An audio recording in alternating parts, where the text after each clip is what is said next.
Bismillahirrahmanirrahim. Assalamualaikum warahmatullahi wabarakatuh. Perkenalkan, nama saya Azmi Al-Fahreji dari kelas PAI 1H.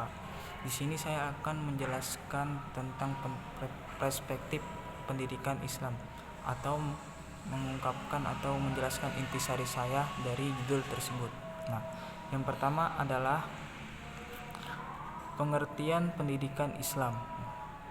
Pertama, pendidikan menurut Undang-Undang Nomor 20 Tahun 2003 tentang Sistem Pendidikan Nasional dijelaskan bahwa pendidikan adalah usaha sadar dan terencana untuk mewujudkan suasana belajar dan proses pembelajaran agar peserta didik dapat mengembangkan potensinya secara efektif, mengembangkan potensinya untuk memiliki kekuatan spiritual, pengendalian diri, kecerdasan, akhlak mulia, serta keterampilan yang diperlukan dirinya untuk masyarakat, bangsa, dan negara.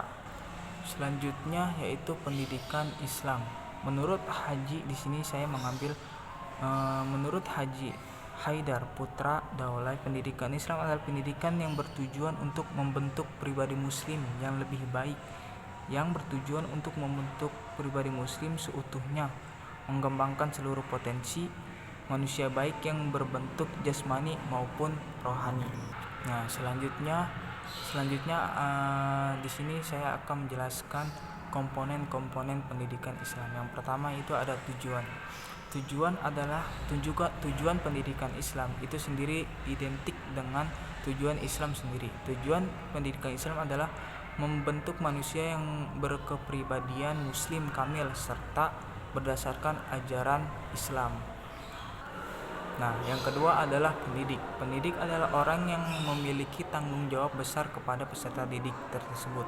Sementara secara khusus, pendidik dalam perspektif pendidikan Islam adalah orang-orang yang bertanggung jawab terhadap perkembangan peserta didik, baik potensi efektif, kognitif, dan psikomotrik sesuai dengan nilai-nilai ajaran agama Islam. Yang termasuk kategori pendidik yaitu orang tua, guru, orang yang lebih dewasa dari kita, pemimpin kemasyarakatan, dan pemimpin keagamaan. Nah, yang ketiga adalah anak didik atau peserta didik yang disebut siswa atau murid. Anak didik atau peserta didik kontensinya adalah pada orang-orang yang sedang belajar, yang sedang melakukan pembelajaran. Anak didik lebih dititik beratkan kepada anak-anak yang masih dalam tahap pembelajaran, perkembangan baik fisik maupun pikiran.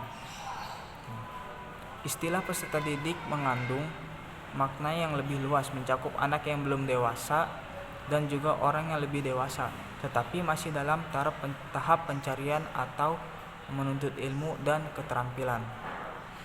Nah, dan yang keempat adalah ada metode. Metode mengajar dapat diartikan sebagai cara yang digunakan oleh pendidik dalam mengadakan hubungan dengan peserta didik pada saat berlangsungnya proses pembelajaran. Dengan demikian, metode mengajar merupakan alat untuk menciptakan proses pembelajaran.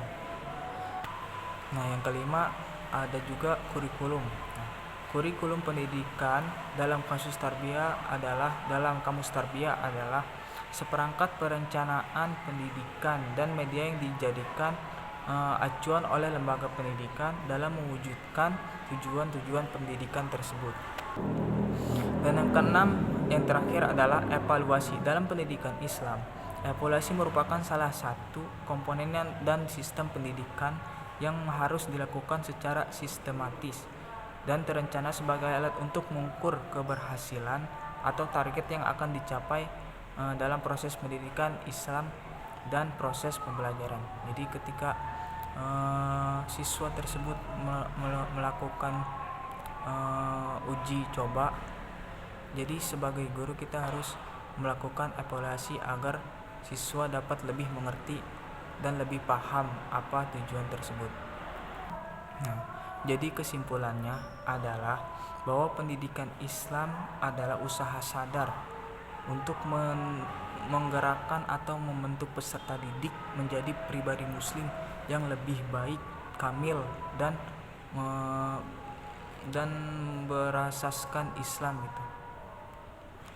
Mungkin itu saja intisari yang dapat saya ambil dari judul perspektif pendidikan Islam. Kurang lebihnya mohon maaf apabila ada kata-kata yang salah, itu datangnya dari saya.